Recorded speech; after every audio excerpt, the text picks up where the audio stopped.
আমানতের খেয়ানতকারী শাস্তি। আমানতের খেয়ানতকারী মুনাফিক। মুনাফিকদের ব্যাপারে পবিত্র কোরআন কারিমে আল্লাহ তাআলা ইরশাদ করেন, নিঃসন্দেহে মুনাফিকেরা জাহান্নামের সর্বনিম্ন স্তরে থাকবে। সূরা নিসা আয়াত 145।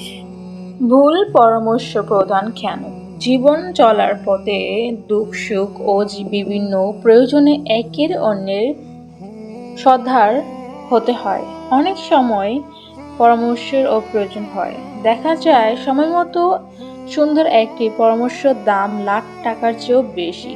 তেমনি একটি ভুল পরামর্শ ডেকে আনতে পারে বিরাট ক্ষতি। কাজেই পরামর্শদাতাকে বিশ্বস্তর পরিচয় দিতে হবে। রাগ সংবরণ ও মানুষের প্রতি ক্ষমাশীলতা।